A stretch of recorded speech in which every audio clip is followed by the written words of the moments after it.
accumulated of sludge in lagoons. And it was calculated by Dillon as to what that, it ranged, if memory serves, in the 130 cubic meters, I think it was. And early discussions about how we would deal with the lagoons, that was one of the considerations. And the early estimates at that point was in the range, and this was 2004, I think, was in the range of $1.5 million over 3 years to remove that sludge. And it just wasn't seen as the cost benefit of that, dealing with that was not seen as practical. You've received a presentation from a representative for the Blue Frog system, and we undertook to get a preliminary report from Dillon back on that. And again, we've never had that conversation or discussion here, or had the presentation. That's something that the council can afford itself. Similar to sludge, biodigestion systems. Anyway, back to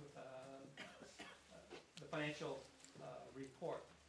At the meeting where Watson was requested a report, and subsequent to that, there was a request that the staff attempt to try and quantify what would the financial impact be of not constructing the sewage treatment facility. And that's a tough one. I trod delicately through that because it's difficult to define, and you make some assumptions. At the end, this council had expressed a desire for staff to present options for council to consider, rather than try to narrow things down to what staff collectively believe to be the, from their perspective, a recommendation, and so on and so forth. So, in thinking outside the box, we presented the options for you, which were the full build single treatment train financed by sewer rates, the full build double train financed again by sewer rates.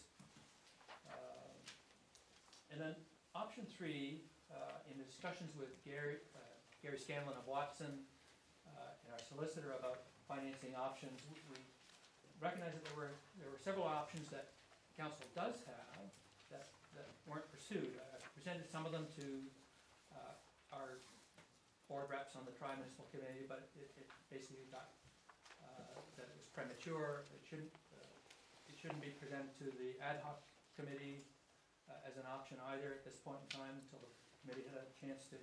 So, but they, in summary, they are really the local improvement assessment process, where you identify who are the benefiting properties adjacent to it, and try and determine what a cost would be.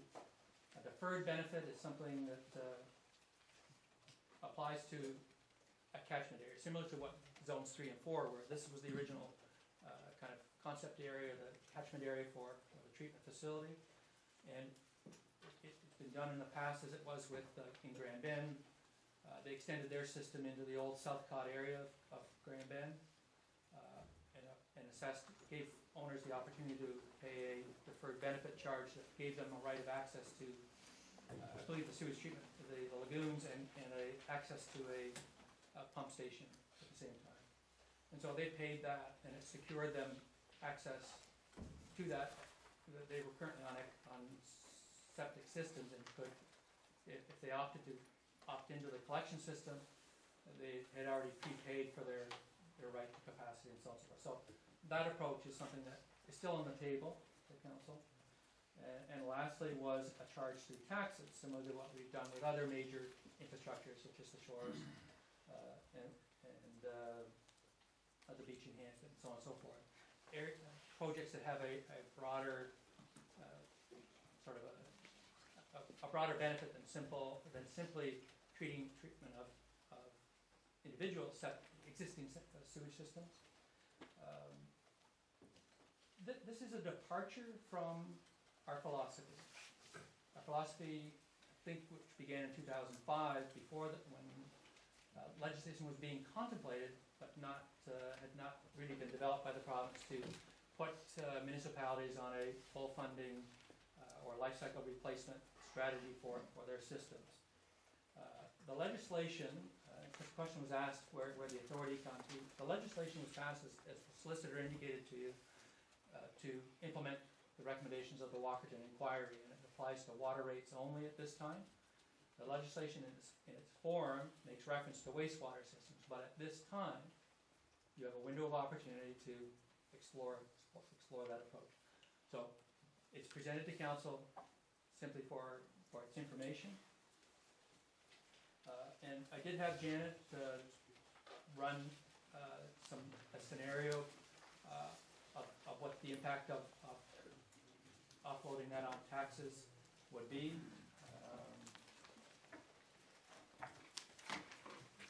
If we offloaded the debt portion, you remove all the grants and so on and so forth, the debt portion of Lampton Shores tax, Lampton Shores portion of this STF, apply the debt from Blue Water, and we did our worst case scenario, the full double train. South Huron was prepared to cover the single train costs, they were agreeable to that. We in fact identified what the differential was to this double train. So to absorb that debt for us and to put it on the general tax base, for an average home assessed at $214,000 would amount to about $49 annually. And of that, if you remove Blue Water and South Huron, it would amount to, for Lampton Shores taxpayers, would be $20.65 annually.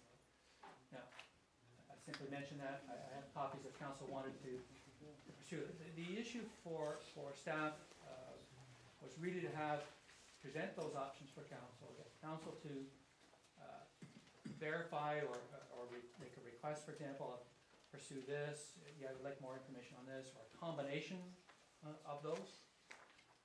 And the final option was a complete withdrawal from the sewage treatment facility, and it speaks here about the residue of the current, at that point in time, the $1.4 million that had been expended.